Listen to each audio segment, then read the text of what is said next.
So we have the electron transport chain. We've pumped protons through complex 1, 3, and 4. 4 protons, 4 protons, 2 protons. I do want you to know how many protons are pumped. 4 protons, 4 protons, 2 protons. Cheeseburger, cheeseburger. I don't know. And 4 protons, 4 protons, 2 protons. So it's pumping. Complex 2 does not. So that does not pump protons. What are we going to do with them? We piled them up in the matrix. What are we going to do? So you guys probably have learned in other classes what we are going to do, but we are going to get those protons back. And by getting those protons back to the matrix, we are going to make ATP. The way we couple electron transport and the phosphorylation of ADP to make ATP is ATP synthase.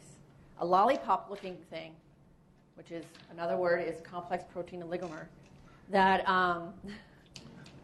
is separate from the electron transport chain complexes. It's something totally different, but they work together.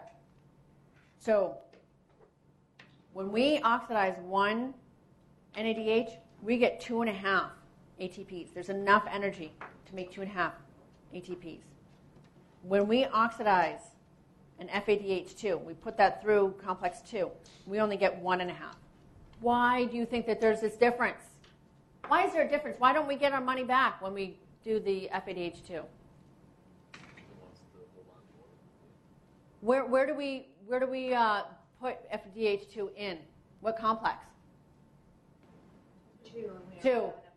Yeah, and that's our weak one, right? That's the lame one. Complex 2 is lame, and so it's not pumping as many protons, so you're missing out on 4 of them, right? This one does only the 4 and 2, and this does the 4, 4, and 2. So doesn't this make sense? Okay. More protons are pumped, fewer protons are pumped. So then that's why we don't get as many. So it's 2.5 ATPs, 1.5 ATPs. So basically this PO is phosphorylation to oxidation. 2.5 phosphorylations of ADPs to 1 oxidation of the NADH. Cool. So it's ATP synthase that's doing that work. Remember 4, 4, and 2? Right? 4, 4, and 2. I showed this before. I'm just showing this again. So we're talking about electrons or hydrogen? Every time you put an NADH, for every NADH, you get 4, 4, and 2. For every one NADH, 4, 4, and 2. Or the protons. Protons. Yeah, no. The electrons are the ones that are flowing. The things that are pumped are protons. I know that's confusing. Flowing electrons through the wire. The wire is our membrane. How about that? Electrons flow through the wire. The wire is our membrane. The protons are passing over the wire. To make, okay, so the matrix is losing protons. So what about the pH here? Losing protons. More basic. It's going to be higher. The intermembrane space is gaining protons, so lower pH. Because higher protons, lower pH. Okay. Isn't that awesome? Look at that. So here, this is electron transport. This box is electron transport. Pumps protons from the matrix into the intermembrane space. There's a osmotic pressure, chemi-osmotic pressure, chemi-osmotic force, chemical and osmotic pressure, electrochemical force, driving it to go back. They want to get back, just like the water behind a dam. So what we've done is we poked a hole through the inner mitochondrial membrane. That is the ATP synthase. There's only one way, if things are going well for you, that the protons can go back, and that's through the ATP synthase. This is what it looks like. It is some weird-looking thing going on here. They go through here. Now, you have a bunch of protons going through here. What's going on with the pH inside this thing? As it flow through, it's going to become done. Now, what do we say about the tertiary structure when you change pH? It changes. So we're using a change in pH to have a physical movement. This is really important. The change in pH as the protons are going through the ATP synthase. This is so exciting. The change in pH as the protons are going through the ATP synthase causes a physical movement in your ATP synthase. That physical movement causes or enables the phosphorylation of ATP, or ADP to ATP. We're going to have some videos to show that. Sure. So the electron transport chain is pumping protons from the matrix to the inner membrane space. They need to get back. They need to get back. There's only one way, if you're having a good day, for those to get back, and that's through the ATP synthase. We're going to talk more about the ATP synthase in detail, but it can only get back one way. When protons are flowing through the ATP synthase, it's lowering the pH. When you lower the pH, you are changing tertiary structure. When you're changing tertiary structure, you're having physical movement. That physical movement enables ADP to be synthesized, ATP to be synthesized from ADP.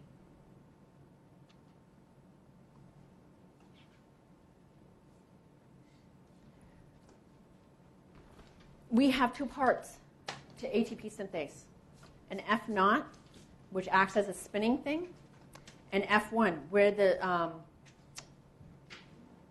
enzymatic activity happens. So the F0, where the spinning happens, you can see over here, this is spinning, and the F1, where the enzymatic activity happens.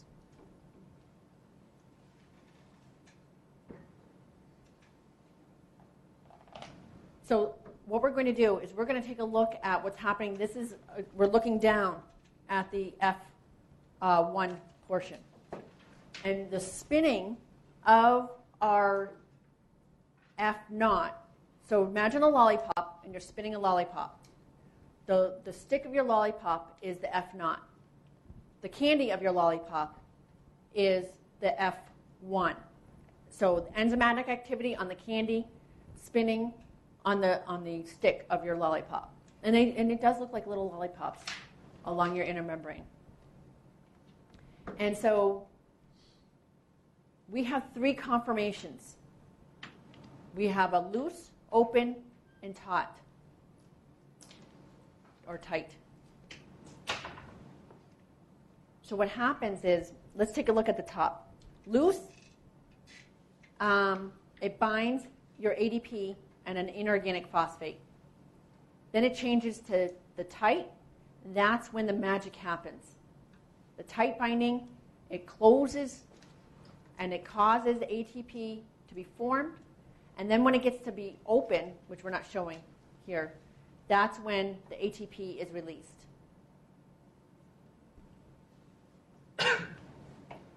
So the protons going through the F0 part sort of bumps these guys, and my video really shows it, to have it go from loose to tight to open. Actually, I think I have two videos that show this.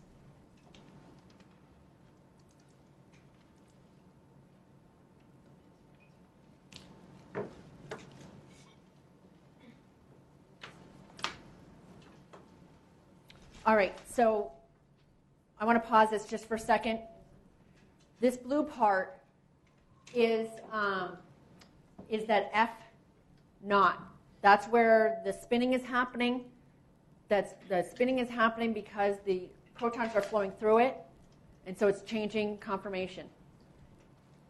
This, we're looking down at the lollipop's head. We're looking down at the F1. And so these are the three different subunits or dimers here that cause the ATP to be synthesized. All right. So here, ADP and phosphate come in. it closes to tight, and magic happens.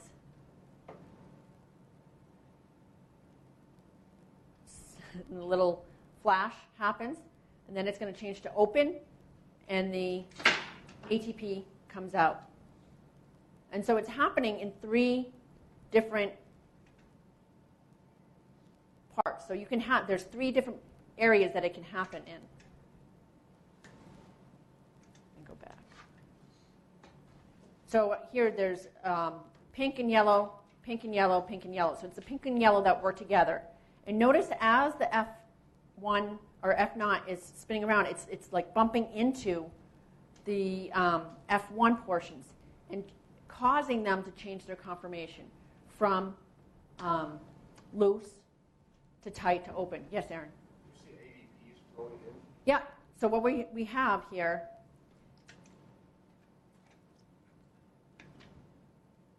all right, so ADP came out. Let's see if we're showing. No, let me back up even more. All right, ADP and phosphate went in, tight. The flash is ATP being synthesized, and it goes out. So ADP and phosphate go in, and the loose. Pause.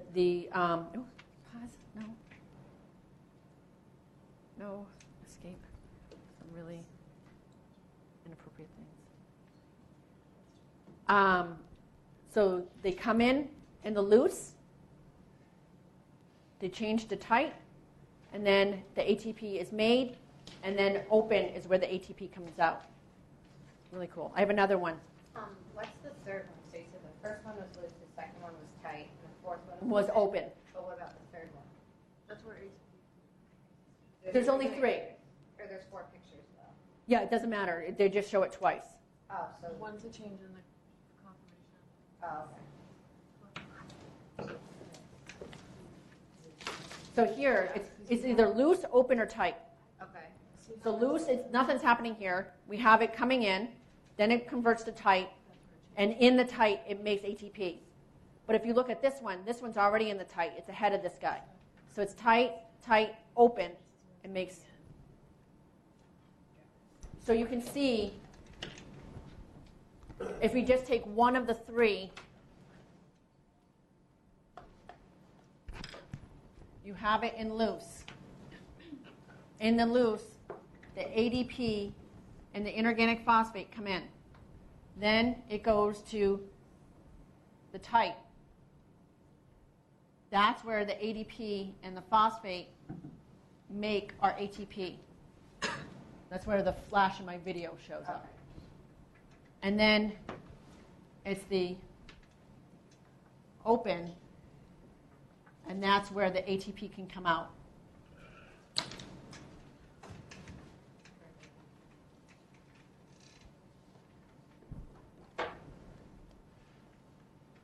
Yes, Aaron? Where are the protons involved? The protons are involved in, we're not seeing it here, but the protons are involved in turning. Right here, let me show you. So here, this is the F0 portion, and this is the F1. The last video, we were looking down on top of the lollipop. This is the stick of the lollipop, and this is the top of the lollipop. So this is where the catalytic, or the pink and the yellow ones were. We were watching where the loose, tight, and open. The protons are getting, this is the membrane right here, and this is the intermembrane space right down here. The protons are flowing through this F0 portion, flowing through this, and it actually moves. See how that's spinning? That's what the protons are causing, the spinning of our F0. That spinning, see how it's bumping in to our F1 portion, the head of the lollipop? That's causing the different conformations. You can see that as this is spinning, it's changing the shape. So we see flying in our ADP and phosphate flying out after the flash, and it doesn't really flash in your mitochondria. Wouldn't that be kind of cool? We all have little flashes. The ATP is coming out. So if for whatever reason there was an inhibition of the flow of the protons, Yeah, you wouldn't have this going on. So there's two ways of the conformational change. Then you need the protons and the ADP No, binding. the conformation changes only because Only because of the protons. of the protons. Which so then Which that allows the binding of the Yes. ADP and the phosphates. And it allows it to go from loose, tight to open. The flow of electrons causes, the flow of the protons causes the change from loose, tight to open.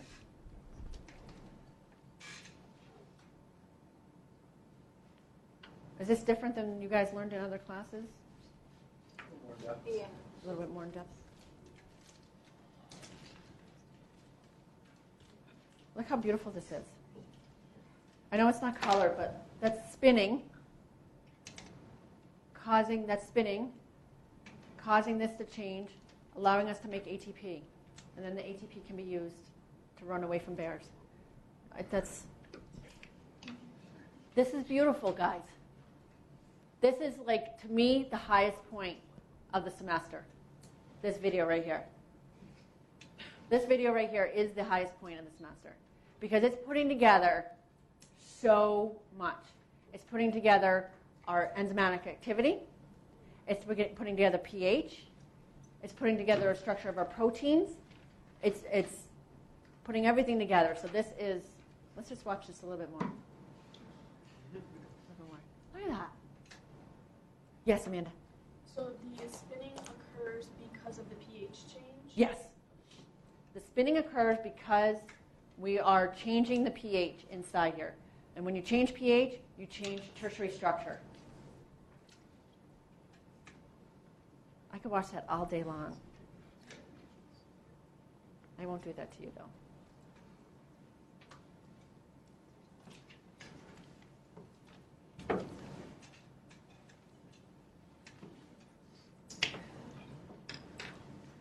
All right.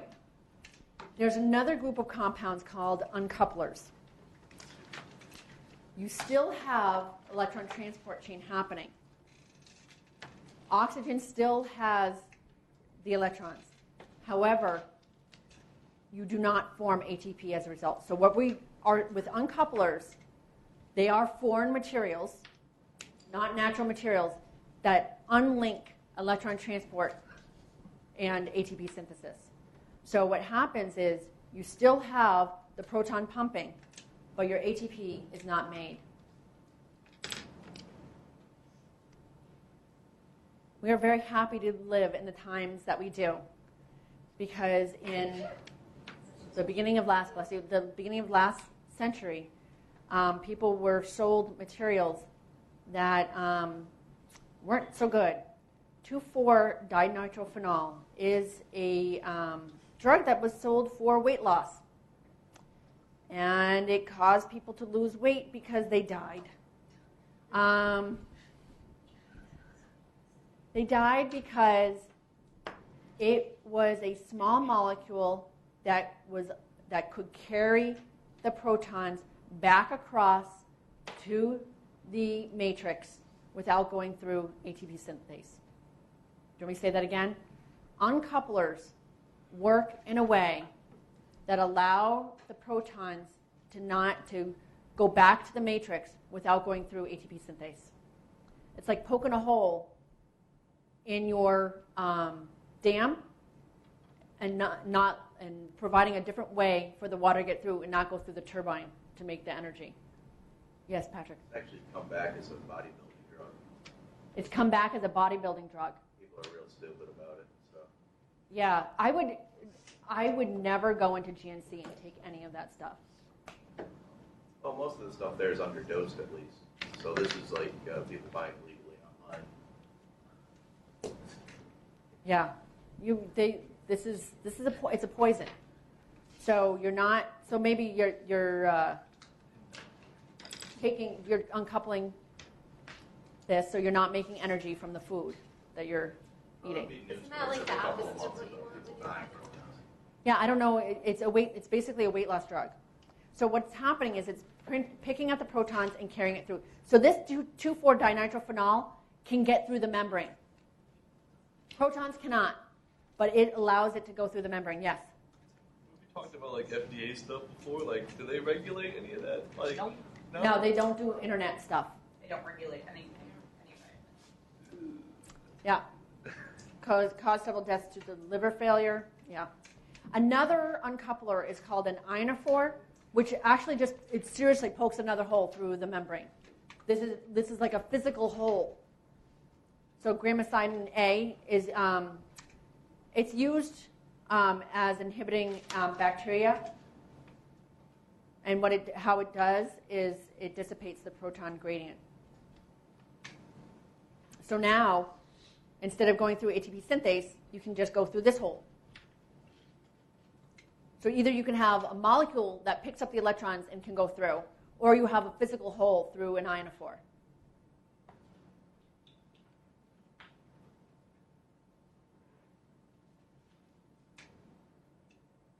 All right, what we'll do,